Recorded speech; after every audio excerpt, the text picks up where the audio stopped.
पहलगाम की बैसरन वादी में हुए आतंकी हमले के बाद लगातार आतंक विरोधी अभियान चलाया जा रहा है। भारतीय सेना के साथ जम्मू कश्मीर पुलिस की जो स्पेशल ऑपरेशन ग्रुप की टीम और सीआरपीएफ के जवान हैं वो इस ऑपरेशन में शामिल हैं। बैसरन वादी की एक्सक्लूसिव तस्वीरें मेरे सहयोगी शफीक आपको दिखाएंगे। ये वही जगह है जहां पर यह आतंकी हमला हुआ। 3 से 4 आतंकवादी जो है वो इसी जगह घुस आए थे और यहाँ पर उन्होंने चुन चुनकर जो है लोगों को, पर्यटकों को मार गिराया। उनसे उनका नाम, उनसे उनका धर्म पूछकर उनको मार गिराया। लगातार यहाँ पर भारतीय सेना के जो पैरा कमांडोज है वो लगातार बने हुए हैं यहाँ पर। अब देखिए ये जो स्टॉल्स यहाँ पे लगाए गए थे स्थानीय लोगों की तरफ से, इनमें किस तरह का जो स्थिति इस वक्त बनी हुई है, क्योंकि जब ही यहाँ पर आतंकी हमला हुआ तो उसके बाद भगदड़ मच गई और जब आतंक का तांडव हुआ तो हर कोई पर्यटक जो है वो यहाँ से भाग निकलने की कोशिश में लगा था। और उसके तुरंत बाद ही यहाँ पर भारतीय सेना ने सबसे पहले रेस्क्यू एंड इवैक्यूएशन का ऑपरेशन शुरू किया। जो घायल पर्यटक थे उनको सब डिस्ट्रिक्ट हॉस्पिटल बिजबिहारा भेज दिया और उसके साथ साथ जो बाकी अस्पताल है वहां उनको भेज दिया। उसके साथ साथ जिन लोगों की मौत हुई, जिन पर्यटकों की मौत हुई, उनकी जो बॉडीज है उनको यहां से उठाकर श्रीनगर, पहले पहलगाम और फिर बाद में पहलगाम जो है वो उन्हें वहां पे शिफ्ट किया। कल देर शाम से ही लगातार हमने देखा कि श्रीनगर से दिल्ली तक जो सुरक्षा एजेंसियां हैं या केंद्रीय सरकार है या जम्मू कश्मीर की सरकार है वो हरकत में आ गई और लगातार जो है एक्शन नजर आता गया। प्रधानमंत्री नरेंद्र मोदी जो कि विदेश में थे उस वक्त उन्होंने तुरंत जो है गृह मंत्री अमित शाह के साथ बातचीत की। गृह मंत्री अमित शाह को जो है आदेश दिए गए कि वो श्रीनगर का दौरा करेंगे और श्रीनगर का दौरा करने के बाद जो है लगातार गृह मंत्री अमित शाह श्रीनगर पहुंचे।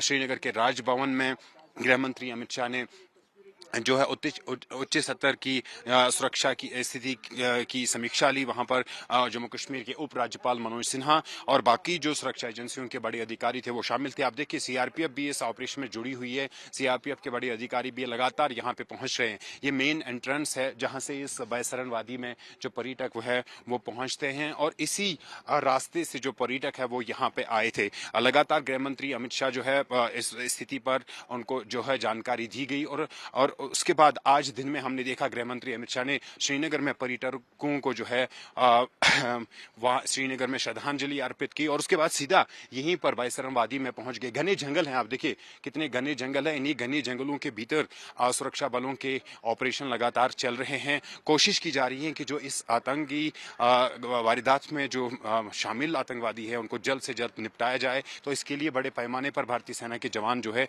वो ऑपरेशन चला रहे हैं। ये मेन एंट्रेंस है जो मैं दिखाना चाहूंगा आपको कि यहीं से जो है बैसरन जो वादी है, वैली है, उसमें जाने का यही एक रास्ता है।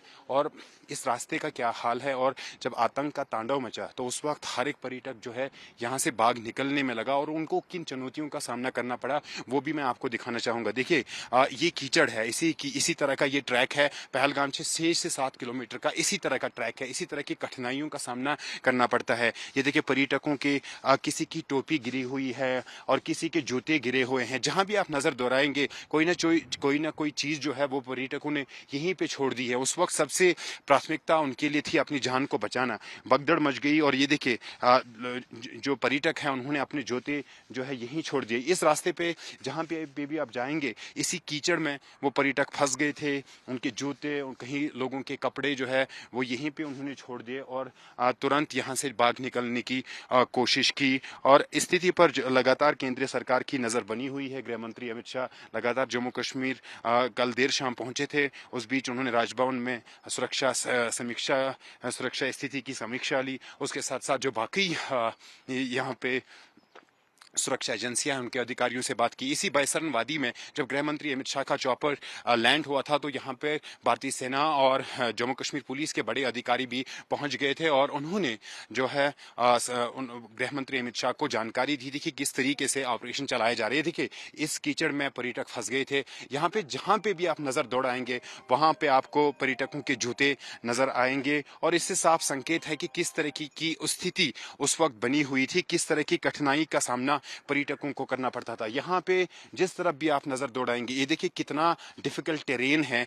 ये एक एडवेंचर स्पॉट के तौर पर टूरिज्म डिपार्टमेंट, जो कि जम्मू कश्मीर टूरिज्म डिपार्टमेंट है, उन्होंने बैसरन वैली को डिक्लेयर किया था। तो इसी कारण यहाँ पे पर्यटक काफ़ी संख्या में आते हैं। लेकिन जब से आतंकी हमला हुआ, भगदड़ मच गई, और उस भगदड़ में कैसे लोगों को किस स्थिति का, किस सिचुएशन का सामना करना पड़ा, ये आप जूते देख सकते हैं। पर्यटक अपने जूते यहीं पर छोड़ के चले गए और यहाँ से किसी भी तरीके से जो है वो भाग निकलने की उनकी कोशिश यहाँ पे थी। ये एक्सक्लूसिव तस्वीरें आप दिखा रहे हैं, और दिखा रहे हैं हम कि ग्राउंड जीरो पर किस तरह की चुनौतियों का सामना करना पड़ा पर्यटकों को, जो यहाँ बैसरन की इस वादी में पहुंच गए थे। यहाँ पर जैसे आतंकी हमला हुआ, अंधाधुंध फायरिंग हुई पहले, उसके बाद चुन चुन कर जो पर्यटक है उनसे उनका नाम पूछा गया, उनसे उनका धर्म पूछा गया, और इस तरह उनको निशाना बनाया गया।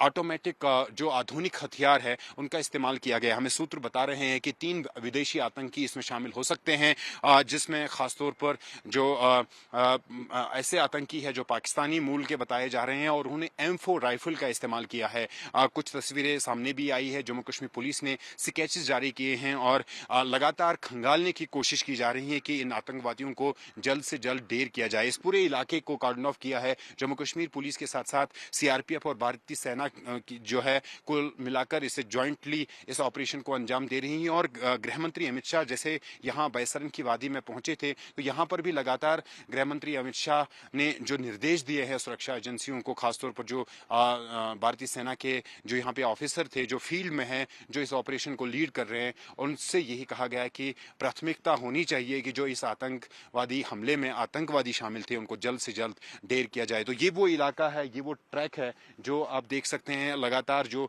सुरक्षा बल है, CRPF के जवान हैं, इस जगह की तरफ लगातार बढ़ते हुए आपको दिखेंगे, क्योंकि प्राथमिकता इस वक्त सुरक्षा बलों की यही है कि इस आतंकी हमले में शामिल तीनों विदेशी आतंकवादियों को किसी भी सूरत में इस इलाके से बाहर निकलने की इजाज़त ना दी जाए, वो इसमें सफल ना हो जाए। इसीलिए इस पूरे इलाके को कॉर्डन ऑफ किया गया है, और प्राथमिकता इस वक्त यही है कि वो तीनों आतंकवादी जो है उनको किसी भी तरीके से यहाँ पर उनको घेर लिया जाए और उनको जल्द से जल्द निपटाया जाए।